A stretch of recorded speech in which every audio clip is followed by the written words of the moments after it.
네, 여러분 다 건강하시죠? 코로나가 다시 좀 번져가는 것 같아요. 좀 더 조심하고 조금 더 방역 지침을 잘 따르고 지혜롭게 행동한 여러분 됐으면 좋겠습니다. 클럽 가지 마시고 노래방도 이럴 때는 좀 안 가는 게 좋을 것 같아요. 네, 술집도 가지 말고 조심해야 될 때라고 생각이 됩니다. 우리 종현 형제가 그 온라인을 통해서 하나님께서 역사하셨던 거 나눠주셨는데, 저도 이번 학기에는 제가 하는 수업을 온라인으로 할 수밖에 없는 상황이 됐어요. 그동안 이제 50명씩 한 클래스를 가르치다가 50명씩 두 클래스가 됐거든요. 제가 은근히 인기가 있는 강사예요. 그래서 이제 두 클래스를 하게 된 날 또 이게 공교롭게 온라인으로 수업을 해야 되잖아요. 너무 걱정이 되는 거예요. 50명씩 어떻게 온라인으로 수업을 합니까? 지금 이제 벌써 11주째 하고 있습니다. 줌으로. 근데 저는 이번 학기가 더 특별해요. 정말 제 개인적으로 은혜가 있고, 어차피 모니터로 보이니까 에라 모르겠다. 이제 열심히 하고 싶은 말을 다 하고, 또 이제까지 여러 학기를 했는데 우리 CC 순장들이 저에게 스승의 날 고맙습니다 이렇게 인사를 해온 적은 있었지만, CC맨들이 아닌 학생이 저에게 스승의 날 인사를 한 적은 없었어요. 근데 이번 학기에는 한 학생이 저에게, CC맨도 아니고 크리스찬도 아닌 것 같은데 저에게 스승의 날 카톡을 보냈어요. 제가 굉장히 감동을 받았습니다. 그래서 이 온라인이란 제한된 상황이지만 하나님께서 얼마든지 이 상황 속에 현존하셔서 역사하시는구나. 그러면 우리가 좀 답답하고 모니터 피로감이라는 게 좀 있잖아요, 그렇죠? 그럼에도 불구하고 하나님께서 일하실 수 있구나, 이런 확신을 다시 경험하게 됐던 특별한 계기가 있습니다. 여러분들 이럴 때 이런 어떤 특수한 상황이 우리를 가로막는 것이 아니라, 이런 상황을 또 돌파하고 성령과 함께 우리가 그리스도의 복음으로 어둠 가운데 갇혀 있는 수많은 사람들에게 소망을 주고 살려내는 거룩한 행진을 우리가 계속 해나가는 그런 새로운 족속들이 우리가 되었으면 좋겠습니다. 오늘 로마서 12장 1절 2절 2절 말씀만 읽겠습니다. 어쩌다 보니까 마가복음은 안 나가고 계속 로마서를 하고 있는데 빨리 마가복음 복기를 해야 되는데요. 로마서 12장 1절 2절 말씀 같이 읽겠습니다. 시작. 그러므로 형제들아, 내가 하나님의 모든 자비하심으로 너희를 권하노니 너희 몸을 하나님이 기뻐하시는 거룩한 산 제물로 드리라. 이는 너희가 드릴 영적 예배니라. 너희는 이 세대를 본받지 말고 오직 마음을 새롭게 함으로 변화를 받아 하나님의 선하시고 기뻐하시고 온전하신 뜻이 무엇인지 분별하도록 하라. 제가 오늘 주님께 헌신된 사람입니까? 라는 제목으로 여러분에게 말씀을 나누고 싶습니다. 헌신은 주님과의 인격적인 관계 속에서 발생하는 사건입니다. 어떤 종교를 가졌냐, 그 종교에 얼마나 적극적으로 참여하느냐를 가지고 헌신을 말하는 것은 어렵습니다. 주님과 인격적인 관계 속에서 정말 우리가 헌신된 사람들인지, 내가 정말 주님께 인격적으로 헌신된 사람인지에 대해서 우리가 의심해 봐야 됩니다. 자기에게 질문을 던지고 치열하게 자기를 검증해 봐야 됩니다. 근데 검증할 때는 도구가 필요하잖아요, 그렇죠? 이거 이렇게 마시면서 10도 믿습니다, 이 확신이 중요한 게 아니에요. 온도계를 꽂아야 되거든요. 정확히 검증할 수 있는 검증의 기준이 필요한 겁니다. 나는 정말 주님께 헌신되어 있습니다. 저는 대표 순장인데요, 저는 간사인데요, 목사인데요, 당연히 헌신되어 있죠. 아니요. 우리의 확신이 우리의 헌신을 검증해 주고 있는 게 아닙니다. 우리의 직업이 우리의 헌신을 검증해 주고 있는 게 아닙니다. 우리가 교회에서 몇 시간을 보내느냐, 그런 게 우리로 하여금, 내가 일주일에 성경책을 얼마나 읽느냐, 그런 게 우리로 하여금 주님께 내가 헌신되어 있는 사람이라는 것을 검증해 주는 게 아니라는 겁니다.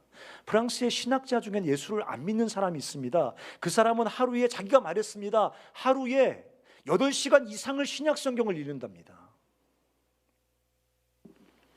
오늘 로마서 12장 1절 2절의 말씀에 우리의 헌신을 검증해 줄 수 있는 두 가지 중요한 표현이 나오고 있습니다. 여러분과 저의 헌신을 한번 검증해 봐야겠습니다. 하나님의 제가 첫 번째 나누고 싶은 것은 참된 주님을 향한 헌신은 주님의 자비하심으로만 가능해진다는 것입니다. 오늘 12장 1절에 보면 형제들아 내가 하나님의 모든 자비하심으로 너희를 권하노니 이렇게 말합니다. 그 권하는 내용이 뭡니까? 주님께 헌신하라는 얘기입니다. 근데 왜 1장부터 8장을 요약한 하나님의 모든 자비하심이란 말을 왜 끌고 올까요? 사도 바울은요. 하나님의 자비하심만이 우리 안에 진정한 헌신을 가능하게 한다는 것입니다. 주님의 사랑만이 참된 헌신을 정말 가능하게 만든다는 것입니다. 그리스도를 따르는 헌신된 삶은 하나님의 자비가 계속 우리 삶에 스며들어와 역사할 때만 가능해집니다. 우리의 의지와 우리의 최선으로는 절대로 불가능한 것입니다. 헌신된 삶이라는 것은 말하기는 간단하지만 그것을 정말 살아내는 것은 우리의 최선과 우리의 노력으로만은 불가능한 것입니다. 날마다 우리 삶 속에 하나님의 자비와 하나님의 은혜를 새롭게 발견하고 그 안에 거할 때만, 하나님의 은혜와 자비와 사랑 안에 거할 때만 그 은혜와 사랑과 자비가 끊임없이 우리를 자극하고 우리를 동기부여하고 우리 마음을 감동시키고 우리를 끊임없이 변화시키고 우리 안에 죄성과 어둠을 깨뜨릴 때만 비로소 우리는 진정한 그리스도를 향한 인격적인 헌신이 가능해지는 것입니다. 저는 왜 바울이 모든 자비하심으로라는 말을 썼을까? 그냥 하나님의 자비하심으로 쓰면 되잖아요. 근데 문법적으로 좀 안 맞지 않습니까? 그래서 어떤 번역 성경에는 모든이라는 말을 빼버린 성경도 있습니다. 근데 모든 자비하심으로 너희를 권하노니, 이 말이 사실은 어색하지만 정확한 번역 맞습니다. 왜 바울은 모든 자비하심이란 말을 썼을까요? 사도 바울이 뭐를 말하고 싶은 걸까요? 하나님의 사랑의 풍성하고 광활함을 말해주고 싶은 것입니다. 하나님의 사랑이 얼마나 풍성하고 하나님의 사랑이 얼마나 광대한지 말해주고 싶은 겁니다. 사도 바울은 에베소 3장에 보면 하나님의 사랑의 높이와 깊이와 너비와 길이를 얘기합니다. 순서가 맞는지 모르겠어요. 너 틀렸네요. 너비와 길이와 높이와 깊이. 논리가 없어요. 너비와 길이와 높이와 깊이를 알라 그랬어요. 뭐를 말하고 싶은 거예요? 사도 바울이요, 하나님의 사랑이 얼마나 넓고 높고 깊은지를 알라는 거예요. 이런 말을 왜 해요? 하나님의 사랑의 높이가 어디 있어요? 깊이가 어디 있어요? 넓이가 어디 있어요? 길이가 어디 있어요? 그런 걸 어떻게 잽니까? 근데 왜 이렇게 약간 문법적으로 어색한 표현들을 쓰는 걸까요? 왜 하나님의 모든 자비하심이란 말을 쓸까요? 우리가 경험하는 모든 경험들, 우리 삶의 모든 상황들, 우리 삶의 모든 사건들이 하나님의 자비하심과 사랑 안에 있다는 말을 하고 싶은 거예요. 우리 삶 속에 발생하는 모든 사건과 상황들이 하나님의 사랑의 광대하심을 벗어날 수 없다는 말을 하고 싶은 거예요. 하나님의 사랑의 높이와 깊이와 너비와 길이를 벗어날 수 없다는 말을 하고 싶은 거예요. 때로는 지독한 슬픔과 절망을 경험할 때가 있어요. 제가 이렇게 말하지만 진짜 지독한 실패와 절망을 경험하는 사람들의 아픔을 우리는 잘 몰라요. 내가 기도해 줄게, 내가 너의 아픔을 같이 기도해 줄게 아무리 말해도 우리는 모릅니다. 그 사람의 절망과 슬픔과 상처가 얼마나 지독한 건지 몰라요. 우리는 공감해 주는데 한계가 있습니다. 그럼에도 불구하고 우리의 그 지독한 슬픔과 상처와 아픔도 하나님의 사랑을 벗어날 수 없습니다. 때로는 우리가 실패합니다. 범죄합니다. 무너집니다. 영적인 침체에 빠집니다. 부끄러운 짓거리를 합니다. 삶이 무너져 버립니다. 그런 우리의 실패와 지독한 무너짐도 하나님의 사랑의 깊이를 벗어날 수 없습니다. 그래서 모든 자비하심인 거예요. 하나님의 사랑의 광대하심인 거예요. 하나님의 사랑의 풍성한 거예요. 바울이 그거를 말해주고 싶은 거예요. 또 왜 모든 자비하심이란 표현을 썼을까?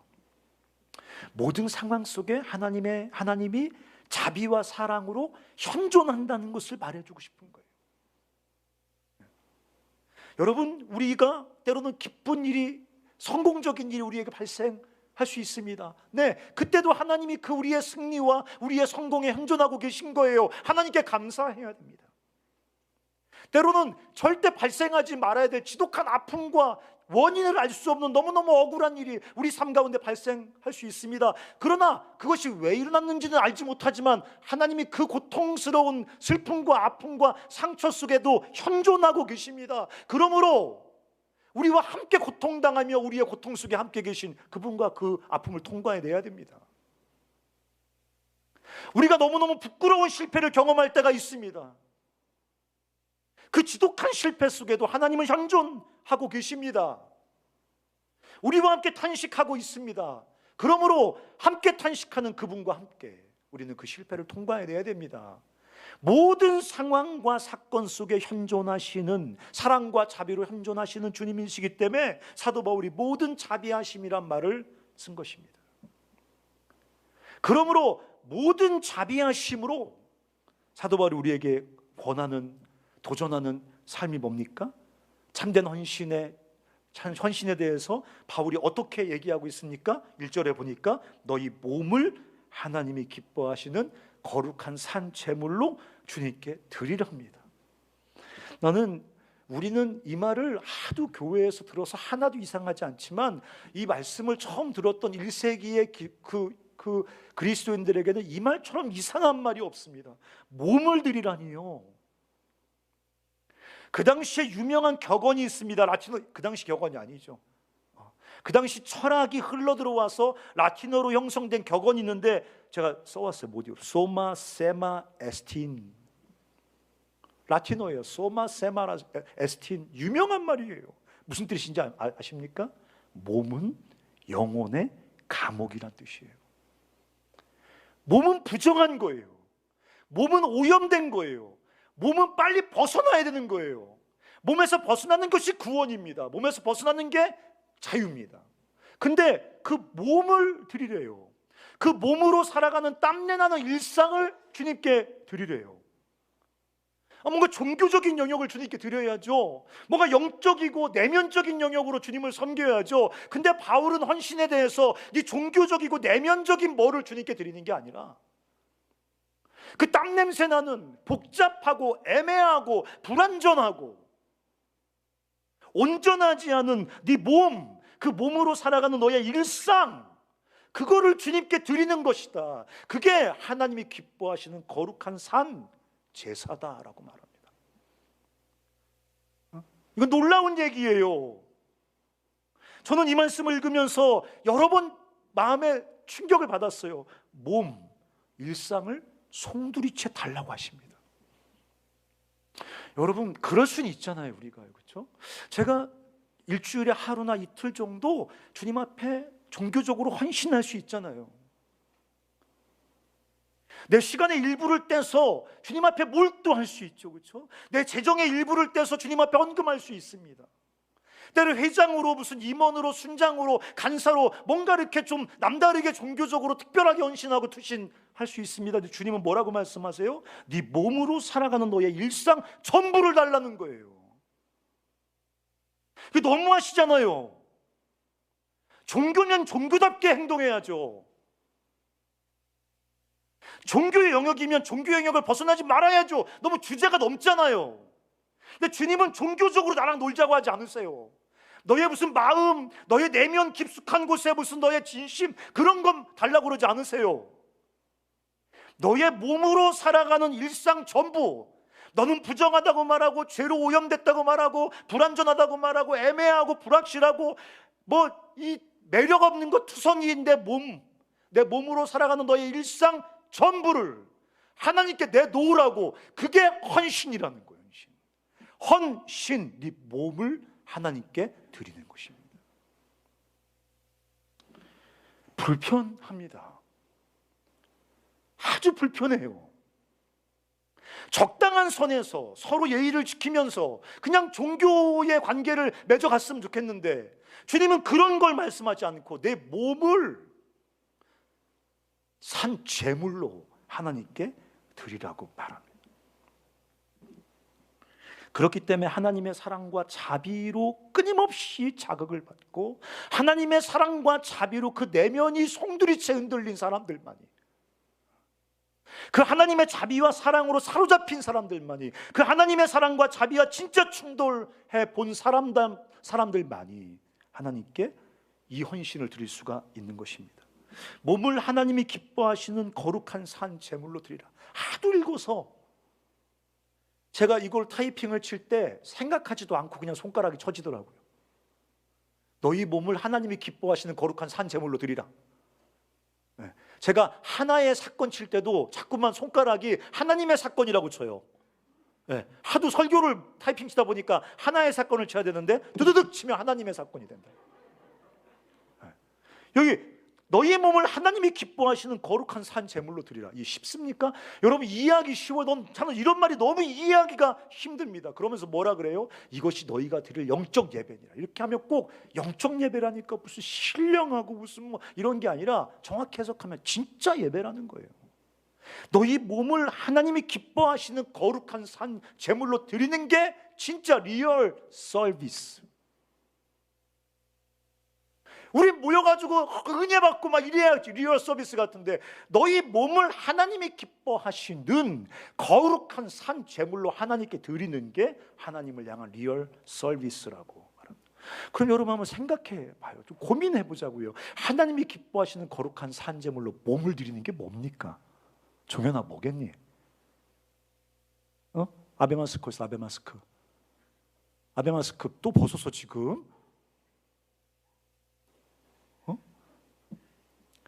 여러분 몸을 하나님이 기뻐하시는 거룩한 산 제물로 드리는 게 뭐냐고요? 잠에도 시집 안 가고 평생 주께 정절을 지키면서 주께 몸을 드리는 게 그렇게 하면 하나님이 기뻐하시는 거룩한 산 제물로 내 몸을 드리고 있는 걸까요? 종교에 투신해서 나는 평생 목사가 되겠습니다. 그러면 하나님이 기뻐하시는 거룩한 산 제물로 내 몸을 드리는 걸까요?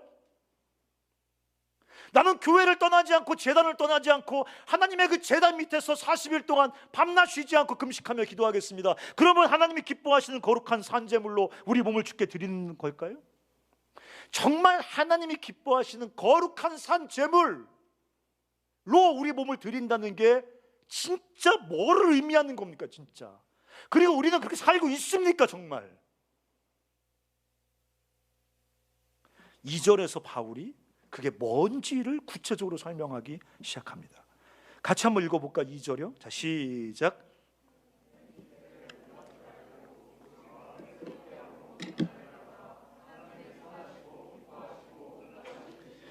네, 재미난 말을 하잖아요. 참된 헌신은 뭐냐면 세상을 본받지 않고 하나님의 뜻을 분별하는 것입니다 라고 말하는 거예요. 너희 몸을 하나님이 기뻐하시는 거룩한 산제물로 드리라면 주먹 불 끈지고 막 앞으로 튀어나갈 준비가 되잖아요. 몸을 제물로 드리래잖아. 아브라함 이삭을 드리듯 옛날에 그 모압 우상을 섬기는 것들이 아들을 불 가운데 막 바쳤거든요. 옛날에 우상 숭배하는 사람들이 뭔가 막 열정적으로 종교적으로 나를 투신하는 그런 걸 의미하는 뉘앙스의 말 아니에요? 너희 몸을 하나님이 기뻐하시는 거룩한 산 제물로 드리라. 근데 갑자기 책상머리로 돌아온단 말이에요. 데스크로 온단 말이죠. 뭐라 그래요? 이 세대를 본받지 말고 하나님의 뜻을 따르라도 아니고 분별하라라니요. 분별하라라니요. 뭔가 1절에서는 막 폭발할 것처럼 막 뭔가 종교적인 반응을 요구하는 것 같더만 갑자기 왜 세상을 본받지 말고 하나님의 뜻을 분별하라는 말이 왜 나옵니까? 이게 헌신과 무슨 상관이 있습니까? 우리는 헌신을 굉장히 피상적으로 표피적으로 배웠습니다. 충실하게 교회 생활하는 걸로 배웠어요. 그렇게 배웠어요. 헌신을 주님께 내 삶을 온전하게 드리는 것을 종교 생활로 배웠습니다. 예배하고 헌금 내고 사역에 헌신하고 기도하고 말씀 보고 그 다음에 세상에 나가면 술 안 먹고 담배 안 피고 막 나이트 안 가고 노래방은 괜찮나? 가도 되나? 아이 좀 가서 막 헤이 막 이렇게 하면 좀 뭔가 거룩하지 않은 것 같지 않나? 갈까? 말까? 당구장은 갈까? 말까? 뭐 나이트 가서 술 안 먹고 이렇게 춤만 추고 나오면 건전하지 않나? 갈까? 말까? 이렇게 굉장히 피상적이고 표피적인 금욕적이고 종교적인 어떤 규칙을 지키고 안 지키고, 이것이 마치 우리 몸을 하나님이 기뻐하시는 거룩한 산 제물로 드리라는, 이거는 두려움이 근거된 아주 소극적인 헌신입니다. 하나님이 기뻐하시는 거룩한 산 제물로 네 삶을 내놔라. 이 거룩한 소명이거든요. 이거 위대한 비전이거든요. 네 몸을 완전하지 않지만, 아프고 죄짓고 연약하고 불완전하지만, 그럼에도 불구하고 네 몸을, 네 일상을 하나님이 기뻐하시는 거룩한 산 제물로 주께 드리라고 말하는 이 하나님의 위대한 부르심을 피상적이고 종교적이고 소극적인 어떤 종교 틀 안에 가두어 버렸단 말이죠. 마치 사자를 개우리 안에 가둬놓은 것처럼 초원을 뛰어다니면서 와! 막 이 부르짖고 다녀야 되는데, 막 라이언 막 이래야 되는데, 개집에 갇혀가지고 말이죠, 뻥뻥 이러면서 나이트 술 담배 노 이러면서 11시 교회 가야 돼. 가야지, 헌금 내야지, 사역해야지. 근데 그건 아주 소극적인 출발선이란 말이에요. 하나님이 기뻐하시는 거룩한 산제물로 내 일상을 송두리째 주께 드리고, 주님이 살자고 말씀하시는 전혀 새로운 삶에 도전해야 되는데, 군함을 엄청 크게 구축함을 져놓고 항구 독에 가둬놓는, 그러면서 뭐라고 말해? 안전하잖아. 경건을 지킬 수 있잖아. 오늘 주님은 세상을 본받지 말고 하나님 뜻을 분별하라고 말씀하십니다. 여러분, 세상을 본받지 말라는 말이 무슨 뜻입니까? 몸을 하나님이 기뻐하시는 거룩한 산 제물로 드린다는 것은 일상이 세상의 뜻에 순응하지 않는 것에서부터 출발하는 거예요. 헌신은 뭐냐? 세상을 본받지 않는 거예요. 세상을 본받지 않는단 말을 그 헬라어에 보니까 수스케마티조라 말 썼는데, 어려운 말이지만 이 말이 무슨 말이냐면 이렇게 순응한다, 모방한다, 그런 뜻이에요. 지금 사도 바울이 헌신에 대해서 구체적으로 말하는 첫 번째 스텝은 뭡니까? 우리 몸으로 살아가는 일상, 주일날 와서 종교적으로 내면적으로 이런 거 말고 월요일부터 금요일까지 우리 몸으로 살아가는 우리 일상이 세상을 수스케마티죠, 세상을 본받고 세상을 모방하고 세상에, 따라서 해보세요, 순응하지 말아야 된다. 그게 헌신이야. 주일날 아무리 두 손 높이 들고 소리 버럭버럭 지르면서 아무리 주께 헌신 노래 부르더라도 월요일부터 금요일까지 내 몸으로 살아가는 일상이 세상의 방식, 세상의 가치관, 세상의 문화에 순응하고 있으면 니들은 전혀 헌신된 사람들이 아니야. 그냥 종교적인 사람일 뿐이야. 그냥 종교적으로 열심히 조금 더 특출한 사람들 뿐이야. 하나님께 전혀 헌신이 안 되어 있는 거지. 헌신이라는 것은 기본적으로 몸으로 살아가는 내 일상생활이 세상 방식에 순응하지 않는 거예요. 세상의 가치관에 순응하지 않는 거예요. 세상의 문화와 흐름과 조류의 흐름에 순응하지 않는 것입니다. 여러분, 세상을 본받지 말라고 할 때 그 세상의 가치관, 세상의 그 어떤 그 뜻, 하나님의 뜻과 대조된 거니까 세상의 뜻 아니겠어요? 그 세상의 가치관과 뜻이 뭡니까? 하나님에게서 소외되고 분리되어서 거기서 나오는 지독한 공포와 두려움 때문에 이기적인 자기중심성을 벗어나지 못하는 거죠. 이기적인 자기중심성을, 하나님에게서 분리되어 버리니까 본능적인 공포와 두려움에서 벗어날 수가 없어요. 죽었다 깨어나도 벗어날 수 없습니다. 공포와 두려움에서. 생명의 근원에서 분리된 사람들이 본능적으로 가지고 있는 공포와 두려움 때문에 자기도 모르게 이기적인 자기중심성을 못 벗어나요. 그러니까 어떻게 합니까? 탐심과 탐욕에 사로잡혀요. 나 말고 다른 모든 사람들, 나 말고 다른 모든 것들을 도구화시켜서 내 삶의 안전과 욕망을 담보하려고 합니다. 다른 길은 없어요. 다른 길은. 그렇게 살 수밖에 없는 것입니다. 돈을 절대 가치화하고 탐심과 탐욕을 채우는 것이 자기 인생의 유일한 가치가 되어버리는 이런 라이프 스타일, 이런 세상의 뜻, 이런 세상을 본받지 않는 게 헌신이에요. 거기에 저항하는 거예요. 거기에 반발하는 거예요.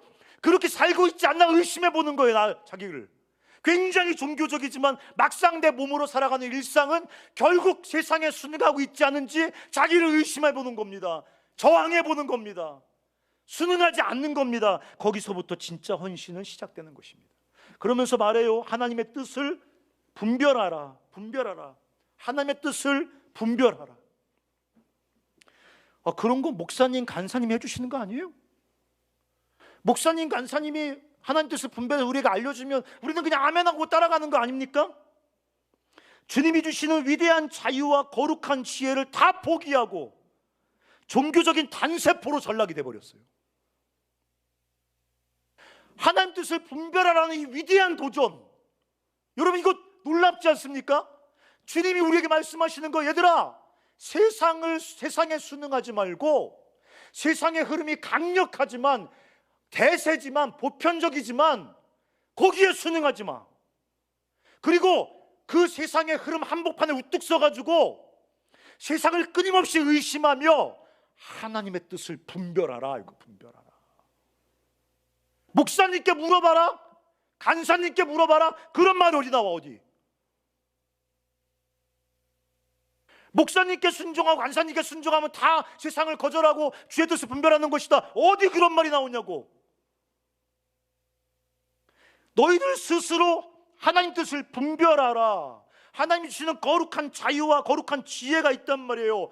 종교적인 단세포가 돼서 아멘만 크게 하지 말고 일상생활 가운데 하나님의 뜻을 분별하여 세상에 저항하라는 이 하나님의 강력한 도전과 부르심에 반응하라는 거예요.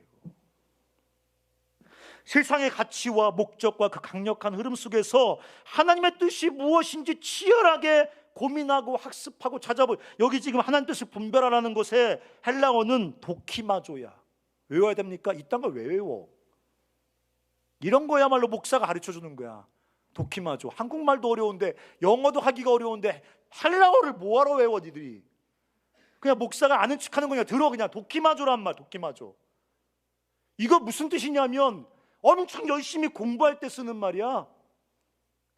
코로나19 때 그 검진하잖아. 검진. 의심한 자들, 이 사람 이거 확진자 아니야? 이거 막 검진할 때 쓰는 말이라고. 막 이거 진짜 믿어도 돼? 이거 뻥 아니야? 거짓 뉴스 아니야? 막 조사해보고 막 연구해보고 논문 뒤져보고 그럴 때 도키마조란 말을 쓰는 거란 말이에요.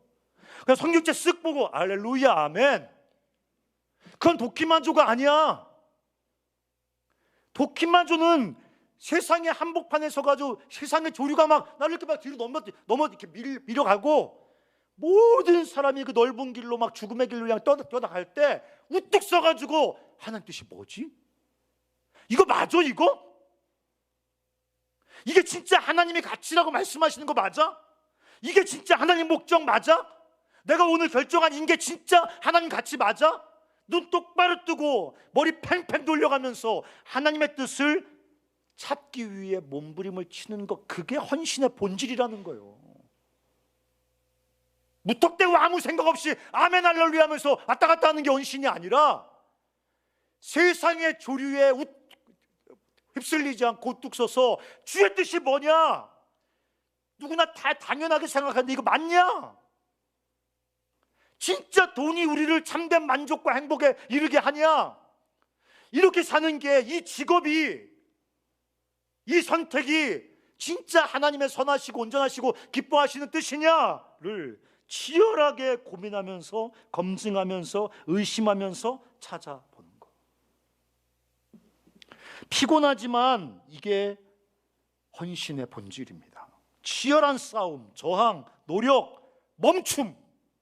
이렇게 하면 안 되겠다. 멈추어 쓰는 거죠. 그래서 그렇게 다른 삶을 살아가는 거예요. 세상을 본받지 않고 하나님의 뜻을 분별하는 게 헌신의 본질입니다. 할 수 있겠습니까, 여러분? 졸린 사람들만 대답해 보세요. 할 수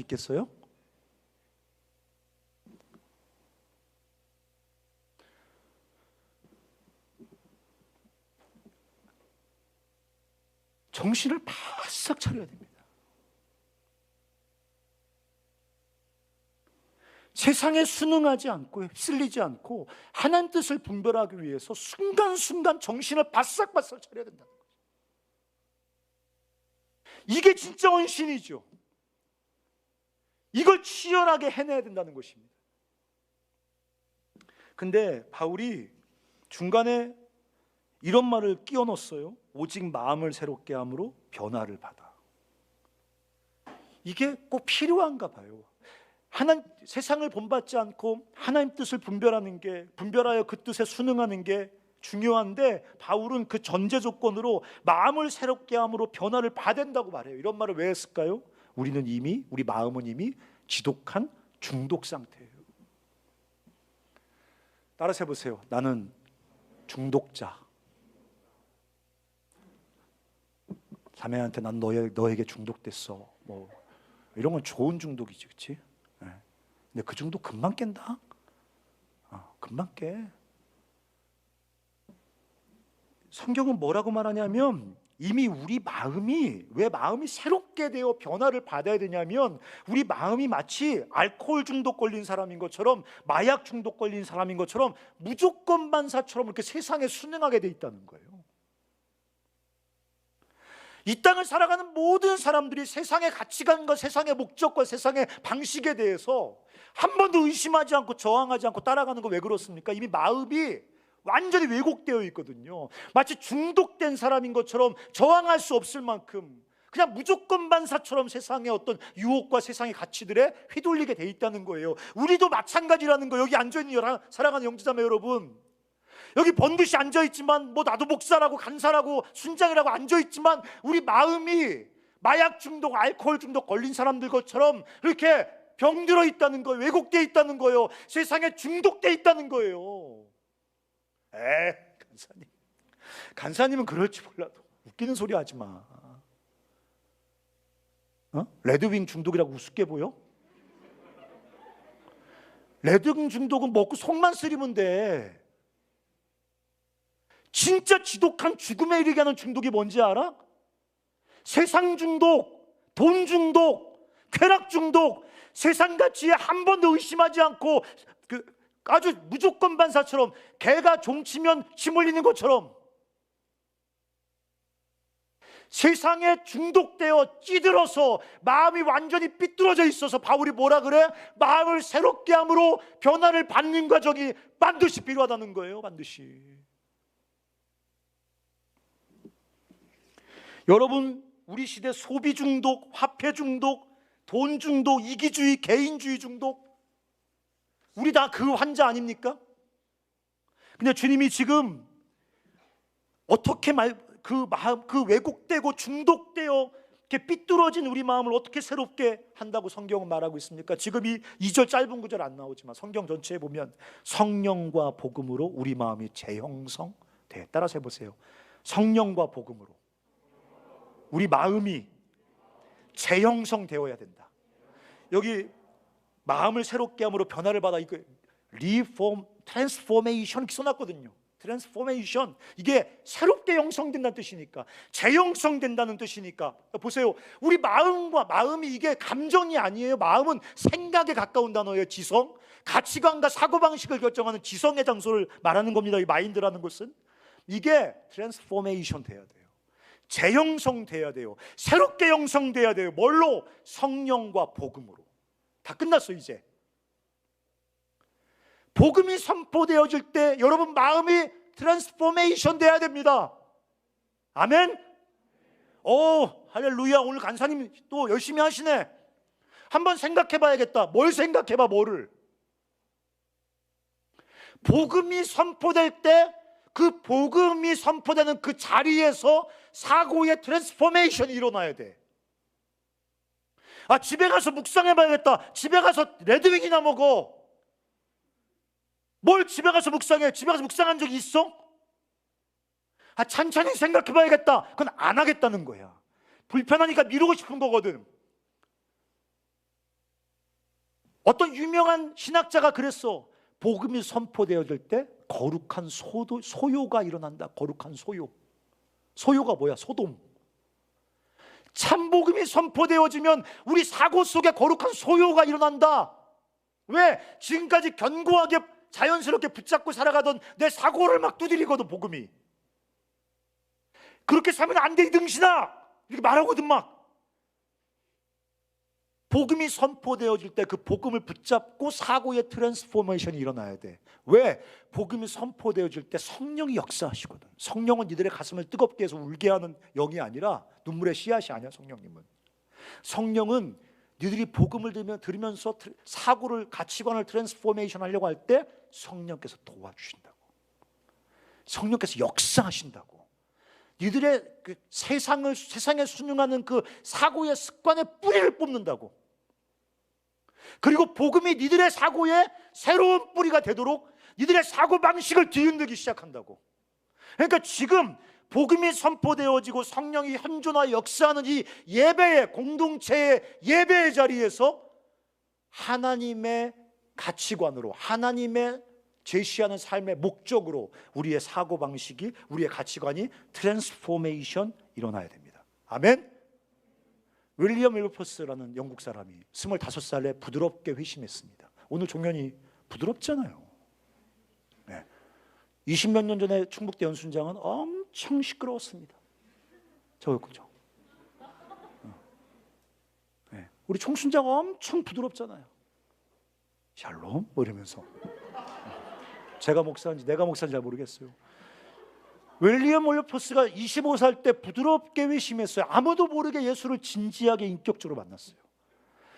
윌버포스가 25살에 예수 믿고 치열하게 주님 앞에 씨름했어요. 주님, 나에게 원하는 게 뭡니까?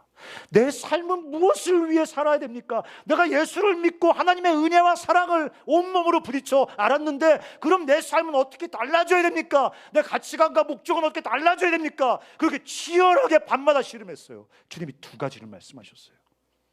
노예제도를 폐지하라. 영국의 악한 관습을 깨뜨려라 그랬어요. 노예제도를 폐지하라고요? 웃기는 소리 하는 거예요. 왜냐하면 그 당시 1년에 170석의 척의 미국의, 영국의 거대한 이 함선이 1년에 4만 명의 노예를 팔아 처먹었거든요. 영국 경제의 근간을 이루는 게 노예 무역이었단 말이에요. 거기 영국의 지도자들, 부자들 다 노예 무역 해쳐먹고 부자가 된 사람들이란 말이에요. 그런 영국의 25살 먹은 새파란 정치인이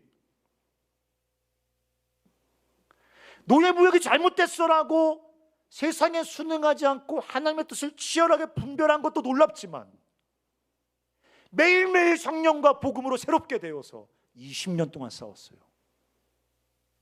죽기 직전 20년 만에 노예를 앞으로 1년 안에 풀어줘라. 이 법이 통과됐습니다.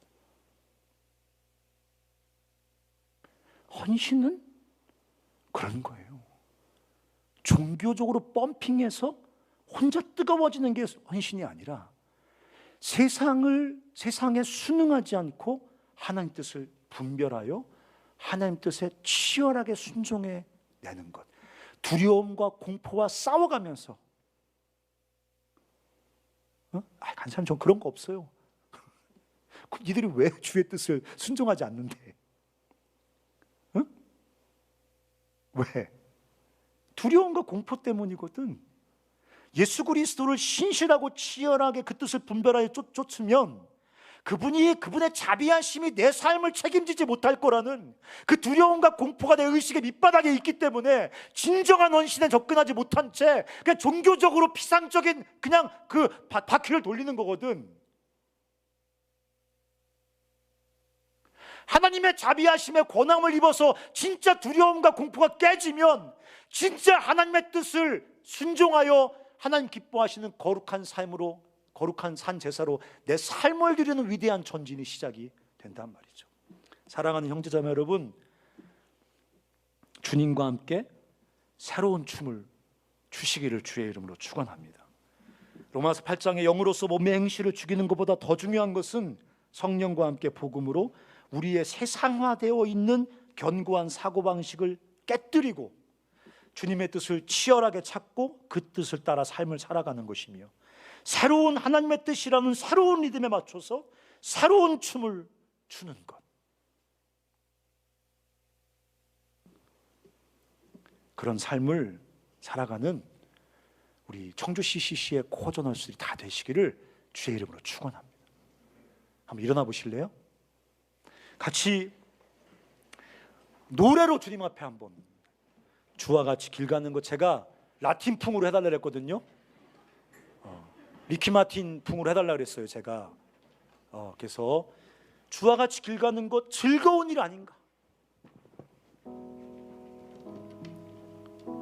이제 좀 술 깨고 좀 중독에서 좀 나와보자. 좀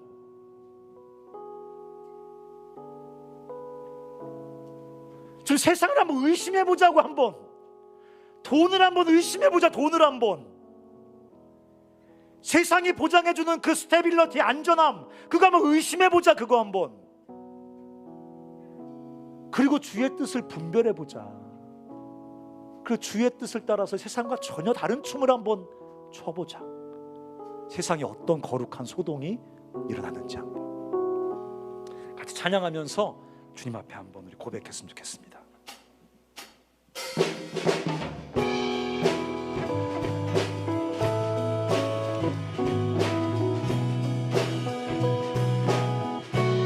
주와 같이 길 가는 것, 주와 같이 길 가는 것 즐거운 일 아닌가. 우리 주님 걸어가신 발자취를 밟겠네. 한 걸음 한 걸음 주 예수와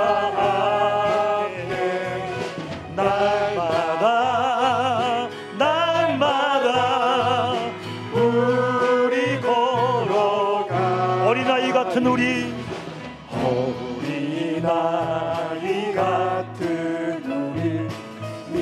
미련하고 약하나 주의 손에 이끌리어 생명길로 가겠네. 한 걸음 한 걸음 주 예수와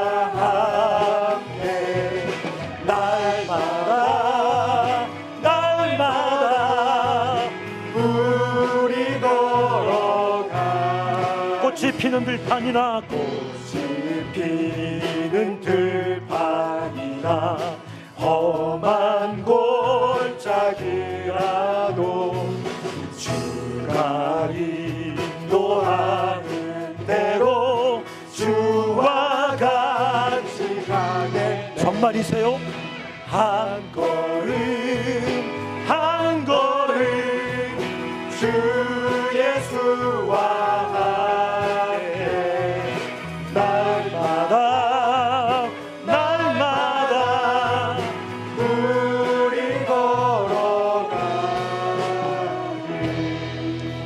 한 걸음 한 걸음 한 걸음 주 예수와 함께 날마다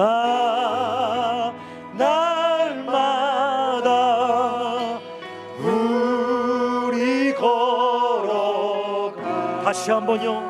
한 걸음 한 걸음 한 걸음 한 걸음 주 예수와 함께 날마다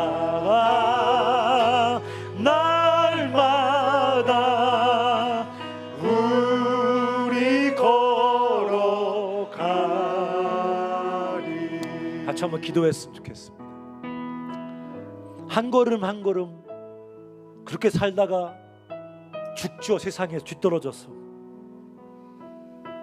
한 걸음 한 걸음 내가 정말 주님을 따라가고 있는 건지 고민하고 하나님의 뜻을 분별하며 살다가 인생 망가지겠죠.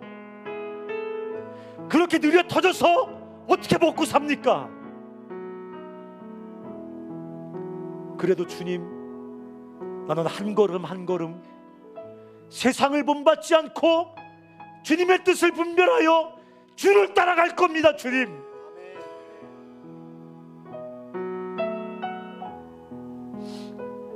세상 노랫자락에 춤추지 않고 하나님의 리듬에 춤을 추면서 세상을 살리는 소망의 춤사위로 세상을 살 겁니다. 주님, 우리 그렇게 용기 있게 한번 기도해 보자고요. 고만 쫄고 고만 두려워 고만 공포에 사로잡혀서 세상 앞에 전전긍긍하지 말고 한 걸음 한 걸음 주를 따라 살아가겠다고, 우리 이 시간 한번 세상을 본받지 않고 하나님의 뜻을 따라 살겠다고 같이 결단하는 기도 같이 한번 주 앞에 드리겠습니다. 기도하겠습니다. 살아계신 아버지 하나님,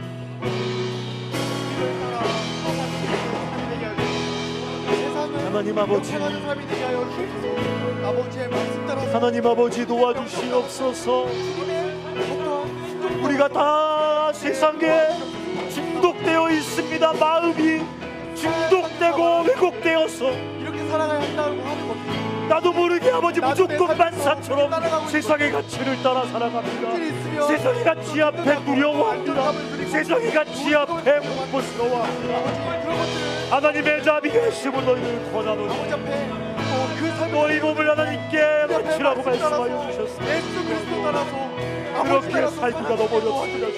내 마음을 흔들어 놓고 내 마음을 넘어뜨려 하는 것을 주님 이기게 하여 주옵소서. 내가 말씀대로 이기게 하여 주시고 역사에 주시옵소서. 주여, 우리 사랑하는 형제와 자매들이 세상을 본받지 않고 하나님의 뜻을 분별하며 여호와를 쫓는 사람들이 주시옵소서. 오늘도 쓰러지는 날을 불쌍히 여겨주시고 다시 한번 우리 한 번 더 같이 기도할 때 여러분 정말 주님께 헌신된 사람들입니까? 괜찮으니까 자신의 헌신을 한번 의심해봐도 됩니다. 괜찮으니까 한번 다 벗고 나의 헌신을 주님 앞에서 의심해봐도 됩니다. 나는 나의 일상, 나의 몸으로 살아가는 나의 이 불완전하지만 나의 일상 전부를 하나님께 드렸습니까? 드릴 수 있겠습니까? 드릴 만큼 하나님의 자비하심과 사랑을 온몸으로 만나서 알고 계십니까?